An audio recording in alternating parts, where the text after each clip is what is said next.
It's me again. This time we're going to make a spiced carrot and lentil soup. There were so many great ingredients to choose from this week's share, but since it was a rainy day, it felt like soup weather to me. This also freezes really well, so if you aren't in a soup mood, it can be a nice quick dinner another time. And here are most of the ingredients that we'll be using, and don't worry, everything's measured out in the recipe that I'll post. You'll want to start by ripping the kale from Old Home Place Farm off the stem. Make sure you clean your kale to get rid of any dirt or bugs. This also helps tame some of the bitterness. And as you can see, it definitely needs 3 or 4 soaks until the water runs clear, but it is very much worth it. And next you'll want to clean the carrots as well. Because they're smaller and different thicknesses, I'm not going to bother peeling them for this recipe. And there are instances like this you don't need to.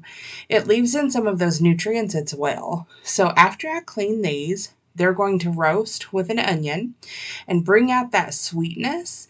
And by bringing out that sweetness, it does take away any bitterness you think you might experience from the peel. So you'll add in your choice of oil.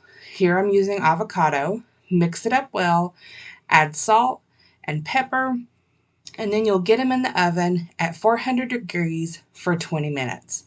And once they come out, add them to a pot over medium heat for about 30 seconds or so, since they've already been cooking, to bring out their flavor. You'll add in 4 cloves of minced garlic, also from Old Home Place Farm, and then a tablespoon of dried thyme with 2 tablespoons each of cumin and curry powder.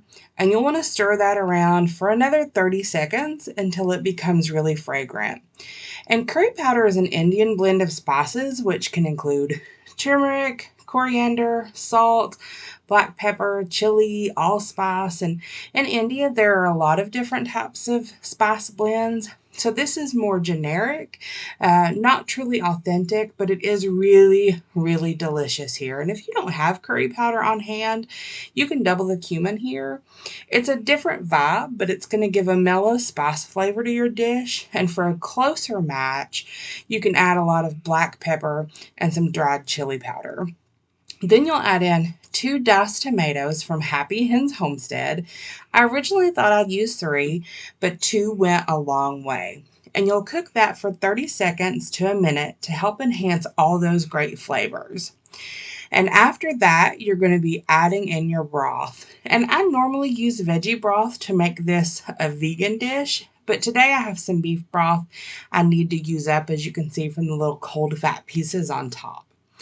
Then you'll add in water and your lentils. And you could use brown or green lentils for this, but I love the red lentils because they become more mushy as they cook, which makes this soup feel more hearty and thick. So then you'll add some salt, pepper, and red pepper flakes to taste. And I definitely ended up adding more for us than what you see here. Once you add those in, give it a stir. You're going to cover and simmer for about 15 to 20 minutes before adding in your washed kale. And I just tore mine into pieces. You may want to add smaller pieces to yours, but I tend to like those bigger chunks. And you're going to let that cook down for about 5 minutes. And then you're going to add in 2 tablespoons of lemon juice for a bright, fresh flavor. Let's plate it up, and I served it with some of the Grateful Bread's baguette from the farmer's market. I hope y'all enjoy this as much as my family does.